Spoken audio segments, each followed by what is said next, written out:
ପୁରବୀ ଆଜି ଫେବୃଆରୀ 14। ଆମ ସମୟରେ ନଥିଲା ଏତେ ବେଶୀ ସାଧନ ପ୍ରେମ ପ୍ରକଟ କରିବାର।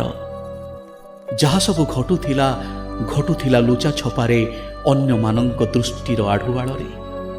ଆମ ସମୟରେ ଯାହା କହି ହେଉନଥିଲା କଥାରେ, ସେସବୁକୁ ବ୍ୟକ୍ତ କରିବାକୁ ଚିଠି ହିଁ ଥିଲା ସବୁଠୁ ବିଶ୍ୱସ୍ତ ମାଧ୍ୟମ।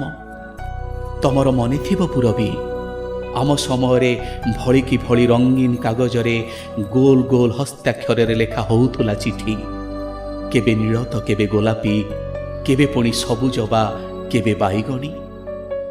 ଚିଠି ଭିତରେ କେଉଁଠି ରହୁଥିଲା ରକ୍ତ ଗୋଲାପର ପାଖୁଡ଼ା ତ କେବେ ପୁଣି କୃଷ୍ଣଚୂଡ଼ାର ଦାଗ। କେହି କେହି ନିଜ ଲୁହ ଟୋପାରେ ତିନ୍ତେଇ ଦେଉଥିଲେ ଝର କଲମରେ ଲେଖା ଧାଡ଼ି ଧାଡ଼ି ଅକ୍ଷର ତ କେହି କେହି ନିଜ ରକ୍ତକୁ ସ୍ୟାହି କରି ରାତି ରାତି ଅନିଦ୍ରା ହେଇ ଲେଖୁଥିଲେ ଚିଠି। ଏବେ ତ ଫେସବୁକ୍ରୁ ହ୍ୱାଟ୍ସଆପ୍ ମେସେଞ୍ଜର ଯାଏ ପ୍ରେମ ବ୍ୟକ୍ତ କରିବାର କେତେ ନା କେତେ ମାଧ୍ୟମ। ଆମ ସମୟରେ ଏସବୁ ଥାନ୍ତା ଯଦି, ମୁଁ କ'ଣ ସେଦିନ କହିପାରିନଥାନ୍ତି ତୁମକୁ ମୋ ମନର କଥା? ଅବା ତମେ କ'ଣ ମୋ ମନର କଥା ବୁଝିବାରେ ହେଇଥାନ୍ତା ଏତେ ବିଘ୍ନ, ଏତେ ବିଳମ୍ବ? ପୁରବୀ ସେତେବେଳେ ବି ବର୍ଷ ପରେ ବର୍ଷ, ପ୍ରତିବର୍ଷ କ୍ୟାଲେଣ୍ଡରରେ ଆସୁଥିଲା ଫେବୃଆରୀ 14। ହେଲେ କାହିଁ ଆଜିକା ଭଳି ଗୋଲାପର କଢ଼ିଟିଏ ବଢ଼ାଇ ଦେଇ ହାତକୁ ତମର କହିପାରିଲି ନାହିଁ ଥରେ ହେଲେ କେବେ ମୁଁ ତମକୁ ଭଲ ପାଏ ବୋଲି?